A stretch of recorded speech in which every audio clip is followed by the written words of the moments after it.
I want to start off my message by telling you something that's going to seem simple. And some of you are like, well, yeah, that's kind of your thing, Kyle. That's kind of what you do. Well, I know it's going to sound simple. It's going to sound simple enough that you'll probably think to yourself at some point in this sermon, does this really need to be a whole sermon? It'll probably sound simple enough that you're tempted to dismiss it and think, it's interesting, but I'll wait to hear what's next week. I just think that what we're going to talk about in these next few minutes, even though it's simple, has the potential to profoundly impact not just your relationship with God, but your whole life, your relationship with other people, how you see yourself. Here's the idea. Again, it's going to sound simple.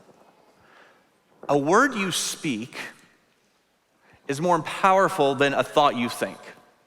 A thought that you speak out loud with words is more powerful than thoughts that just stay in your head. And we're going to see in a few minutes how science shows this is true, that when you speak certain words, your brain wants to believe what it hears you saying.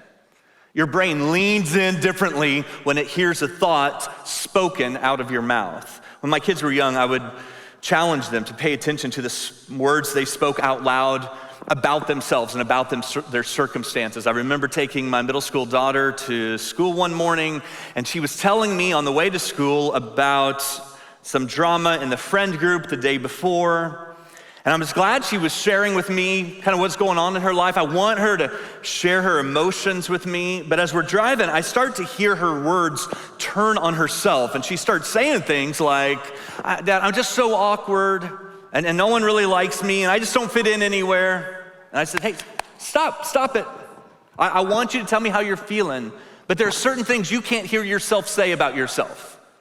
Because what's happening there is you're not just making observations, you're programming your mind. You're creating neural pathways. You're giving yourself a road to think about yourself. And so I tried to tell her, like, your brain's always listening to what you say. And when you say those things about yourself, you're teaching yourself to believe those things, to think about yourself that way. Look, honey, you're smart and you're kind and you're beautiful and you're funny, but if you keep telling yourself the opposite, then you're gonna start believing the lies instead of the truth. The words you speak out loud are more powerful than just the thoughts that you think in your head. And we're in this series called Every Thought Captive, and we're being challenged to take our thoughts captive as a way to break down strongholds, as a way to be transformed, as Romans chapter 12 says, by the renewing of our minds.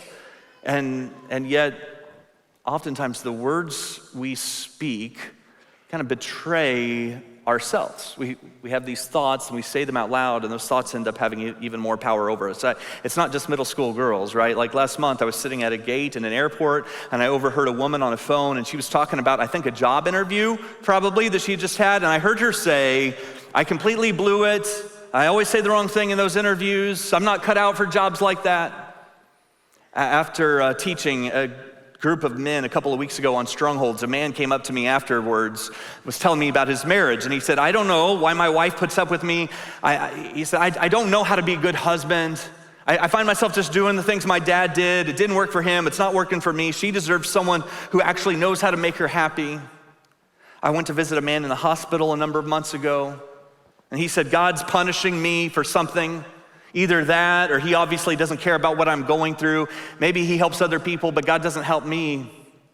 And each time, what I want to say is, don't let yourself hear you say that. Don't let yourself hear you say those things. It might seem harmless, but there's a difference between thinking a thought and speaking a thought. And when you speak a thought out loud, your brain pays closer attention.